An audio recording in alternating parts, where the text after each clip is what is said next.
한국토지주택공사 LH가 진주혁신도시 이전 뒤 첫 국정감사를 받았습니다. 고위직 임원의 성추행 사건, 솜방망이 징계 등에 대해 비판이 이어졌습니다. 화장품 판매로 고수익을 보장하겠다고 속여 이웃 주민들의 돈 100억 원을 가로챈 자매가 붙잡혔습니다.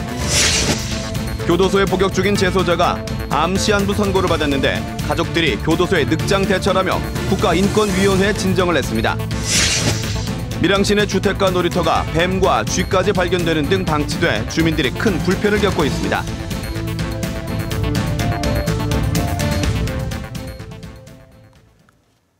안녕하십니까? 이어서 경남 소식입니다. 국내 최대 공기업인 한국토지주택공사 LH가 진주혁신도시로 이전한 뒤 처음으로 국정감사를 받았습니다. 고위직 임원 성추행 사건과 솜방망이 내부 징계, 또 부족한 지역공원 사업에 대한 날선 비판이 이어졌습니다. 보도에 황재락 기자입니다. 진주혁신도시에서 처음 열린 국회 국정감사. 최근 논란이 된 LH 지역 본부장 성추행 사건이 가장 먼저 도마에 올랐습니다. 솜방망이 내부 징계와 직원들의 가해자 합의금 모금까지 도덕적 해이와 온정주의가 극에 달했다는 것입니다. 이거는 명확하게 지금 사내 지금 이거 온정주의 아닙니까? 제 식구 감싸기를 이런 식으로 노골적으로 해도 되는 겁니까? 이런 사건이 없도록 저희들이 성희롱 예방 교육도 하고 있고 지금 규정도 강화하고 앞으로 엄정하게 운영토록 하겠습니다. 전체 부채 136조 원, 금융부채만 93조 원인 경영 실태와 해마다 평균 80억 원이 넘는 공사 현장 임금 체불 대책도 지적됐습니다. 최소한 LH 발주공사의 체불은 추석 전에 마무리해 주세요. 저조한 지역 인재 채용과 국내 최대 공기업에 걸맞지 않은 부족한 사회 공헌 사업에 대한 비판도 이어졌습니다. 제일 인재 채용에 각박하다는 것은 정말 부끄러운 일이라고 생각이 들고 실망스러운 마음을 제가 금치 못합니다. 지역 상생을 하고 지역에 기여할 수 있는 것이냐라는 의문을 많이 제기하고 있거든요. 국감에서는 이 밖에도 부실한 공공임대주택 관리와 자회사인 주택관리공단과의 갈등 등이 주요 쟁점으로 다뤄졌습니다. KBS 뉴스 황재락입니다. 한국토지주택공사 LH가 지난 5년 동안 준공한 아파트의 하자 발생률이 20%대에 이르는 가운데 경상도 지역이 전국 세 번째로 하자가 많았습니다. LH가 제출한 국감 자료에 따르면 지난 2010년부터 올해 7월까지 LH가 준공한 아파트 32만여 가구 중 하자는 6만 9천여 건이 일어났고 이 가운데 경상도에서 1,700여 건이 발생해 서울과 경기에 이어 가장 많았습니다. 하자 유형별로는 창호 하자가 12%로 가장 많았고 가구 하자와 도배 등이 뒤를 이었습니다. 화장품 판매 사업에 돈을 투자하면 고수익을 보장해주겠다고 속여 이웃 주민들의 돈을 가로챈 자매가 붙잡혔습니다. 이 피해 금액이 무려 100억 원에 달했습니다. 손원혁 기자가 취재했습니다. 30대 여성 김모 씨는 지난 1월 솔깃한 제안을 받았습니다. 덤핑으로 싸게 산 수입 화장품을 고가에 되파는 사업에 투자하면 높은 수익금을 주겠다는 것이었습니다. 열흘에 3%씩 고수익을 주겠다는 말을 믿고 가족, 지인으로부터 무려 17억 원을 끌어모아 투자했습니다. 하지만 모두 사기였습니다. 일단 집이 지금 카드사로 다 넘어갔어요. 그러니까 엄마 카드, 아빠 카드, 제 카드만 해도 2억이 넘어요. 카드하고 카드로. 사기 피의자는 40대 자매로 창원시 내에 고급 미용실을 차려놓고 피해자들을 현혹했습니다. 확인된 피해자만 53명입니다. 중소상공인과 주부, 노인 등 주변에 입소문을 타고 1년 만에 약 100억 원의 투자금이 몰렸습니다. 이른바 카드깡도 동원됐습니다. 투자자에게 실적을 올려야 고수익이 나온다며 허위 사업장을 만들어 카드 단말기를 등록한 뒤 카드 결제를 유도해 현금화했습니다. 나중에 받은 투자금을 앞서 투자한 사람에게 돌려주는 이른바 돌려막기 수법으로 1년 동안 범행을 저질렀습니다. 명확한 어떤 그 회사에 대한 투자 그런 걸 확인치 않고는 그냥 처음에 이자를 조금씩 많이 준다 해가지고 쉽게 쏘가 넘어가서는 안 될 것 같습니다. 경찰은 박 씨 자매를 사기 혐의로 구속하고 추가 피해자 확인에 나섰습니다. KBS 뉴스 손원혁입니다. 교도소에서 복역 중인 재소자가 암 시한부 선고를 받았는데요. 가족들은 교도소 측이 늑장 대처를 하는 바람에 조기에 진료를 못 받아 일어난 일이라며 국가인권위원회에 진정을 냈습니다. 차주화 기자의 보도입니다. 지난해 7월 교도소에 수감된 58살 김모 씨. 7년 전 간암 치료를 받았던 김 씨는 수감 5달 만에 암세포 전이가 의심된다는 진단을 받았습니다. 하지만 수술까지는 4개월이 걸렸습니다.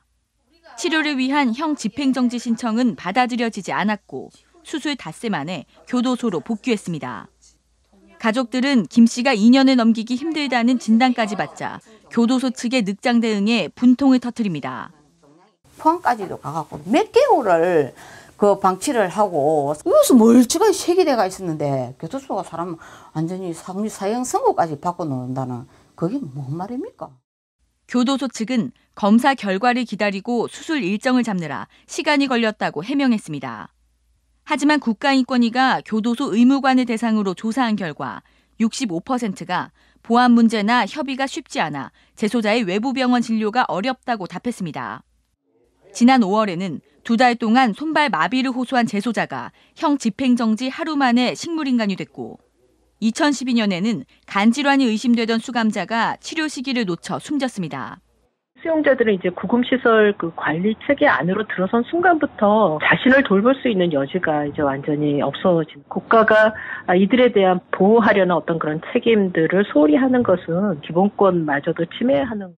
지난 10년 동안 형 집행정지나 구속 집행정지 신청이 받아들여지지 않으면서 교도소에서 숨진 재소자는 85명에 이릅니다. KBS 뉴스 차주아입니다. 밀양 내 주택가 놀이터들이 방치되면서 주민들의 불편이 이만저만이 아닙니다. 쥐와 뱀까지 나오면서 아이들이 전혀 이용할 수 없는데도 밀양시는 사실상 손을 놓고 있습니다. 송현준 기자가 보도합니다. 밀양 시내 주택가의 한 놀이터입니다. 잡초가 무성하고 중장비와 거주용 컨테이너가 자리를 차지하고 있습니다. 부서진 의자와 기둥만 남은 그네에다 놀이기구엔 거미줄이 가득합니다. 놀이터로 만들어진 곳이지만 전혀 관리가 되지 않다 보니 보시는 것처럼 건설 폐기물과 컨테이너가 버려져 있습니다. 방치된 놀이터엔 뱀과 쥐마저 돌아다니고 있습니다. 그거 생쥐 죽은 거 여기 있었어요. 뭐 술을 먹고 뭐 어른이든 아이든 유리병도 많이 깨져 있고요. 뭐 심지어는 이렇게 풀이 무성할 때 들어왔다가는 뱀을 보고 놀란 적도 있다는 얘기도 제가 들었고요. 지난 1997년부터 시작된 토지구역 정리 사업을 하던 도중 조합과 시공사 간의 갈등으로 놀이터 3곳의 공사가 중단된 겁니다.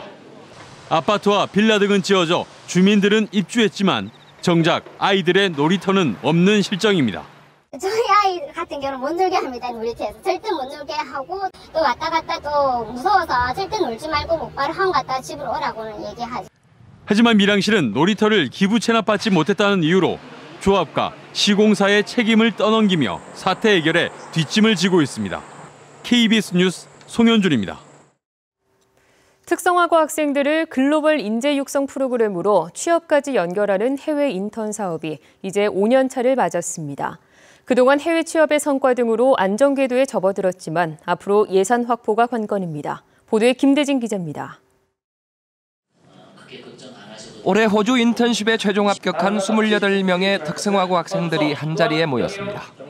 6개월 동안의 영어 교육과 시험, 심층 면접을 통과한 학생들은 앞으로 3개월 동안 호주 국립기술대학과 전공별 업체에서 교육을 받고 현지 취업에 나서게 됩니다. 호주에 가서 한번 영어를 일단 유창하게 한번 말해보고 싶고요. 그다음에 또 제 전공이 용접이다시피 용접으로 다른 외국 사람들한테 인정도 받으면서 1년 전 호주에 갔다가 잠시 귀국한 선배들의 조언도 이어집니다. 단어 한마디라도 자신 있게 해야 인정받는다. 차별 없는 나라에서 힘들어도 열심히 해라 등등 소중한 경험담들을 들려줍니다. 내가 스스로 돈을 벌고 모든 걸 내 스스로 하니까 더 책임감도 부여되는 것 같고 내가 조금 더 성숙해졌다는 것을 확실히 느꼈어요. 다른 엄마들은 좀 지금 막 걱정스럽기도 한데 저는 진짜 걱정 안 되고 가서 그냥 좋은 경험하면서 넓은 세상에서 좋은 거 보면서 좋은 경험하면서 잘 지내다가 저는 거기 있어도 상관없고. 지난 2011년 경남교육청이 시작한 특성화고 학생들의 호주 인턴십. 그동안 250여 명이 호주 땅을 밟았고 절반 정도가 현지에서 취업에 성공했습니다. 하지만 올해부터 예산이 절반 이상 줄면서 파견 학생 수도 크게 줄었습니다. 특성화고 인재 양성과 학생들의 꿈을 실현하기 위한 안정적인 예산 확보가 절실합니다. KBS 뉴스 김대진입니다.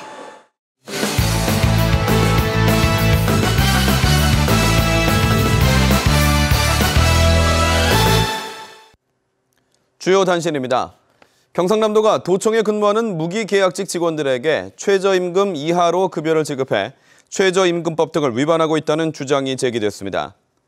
국회 안전행정위원회 정청래 의원은 경상남도의 사무보조원과 경비원 등 무기계약직 14호봉은 한 달에 134만 8천여 원을 받아 시간당 임금으로 따지면 최저임금 5,580원에 못 미치는 5,548원에 그친다고 밝혔습니다. 이에 대해 경상남도는 식비와 교통비를 다른 명칭의 수당으로 바꿔 내년부터 지급하겠다고 해명했습니다. 정부가 댐을 건설할 때 정부 주도가 아닌 지방자치단체의 공모로 제도 변경을 추진해 지리산 댐 등의 논란이 예상됩니다. 국회 국정감사에서 공개된 정부의 댐 건설 장기계획 개편 추진 방안은 전국 14곳인 댐 건설 후보지를 폐지하고 지자체의 신청을 받아 댐 후보지를 지정하는 공모제를 포함하고 있습니다. 정부는 올해 말 관계기관 협의를 거쳐 댐 건설 방안을 확정할 방침입니다. 이에 따라 지리산의 건설이 거론되고 있는 댐의 경우 함양과 산청 지역의 찬반 여론과 경상남도의 식수 공급 정책과도 맞물려 지역 내 논란이 가열될 것으로 예상됩니다. 최근 5년 동안 경남 지역의 주택담보대출 증가율이 전국에서 가장 높았던 것으로 나타났습니다. 한국은행이 제출한 국감 자료에 따르면 지난 6월까지 경남의 주택담보대출 잔액 규모는 23조 7천여억 원으로 지난 2010년 12조 4천여억 원에 비해 90.9% 늘어 전국에서 증가율이 가장 높았습니다. 같은 기간 주택담보대출 전국 평균 증가율은 28.7%였고 서울과 경기는 각각 13.6%와 14.3% 증가에 그쳤습니다. 남부 내륙철도 조기 건설을 촉구하는 심포지엄이 오늘 진주 바이오산업진흥원에서 열렸습니다. 진주 상공회의소가 주최한 이번 심포지엄에서 발제를 맡은 서울과학기술대 김시곤 교수는 남부 내륙고설철도가 국토공간 구조의 새로운 패러다임을 가져올 것이라며 사업 조기 착공 필요성을 강조했고 토론 참가자들도 사업 조기 착공을 위해 역사 위치 등 불필요한 유치 경쟁 대신 화합과 상생 방안이 필요하다고 강조했습니다. 전국 14개 시도교육감들이 한국사 교과서 국정화 추진을 반대하며 2015 개정교육과정 고시를 중단할 것을 요구했습니다. 교육감들은 이달 말 고시 예정인 2015 개정교육과정이 졸속으로 추진돼 교육 현장이 혼란에 휩싸이고 사회 갈등이 증폭되는 것에 대해 우려스럽다며 보다 충분한 논의가 필요하다고 주장했습니다. 특히 한국사 교과서 국정화 추진은 시대착오적인 발상이라며 교육 공동체와의 폭넓은 논의가 선행돼야 한다고 강조했습니다. 경남 소식이었습니다.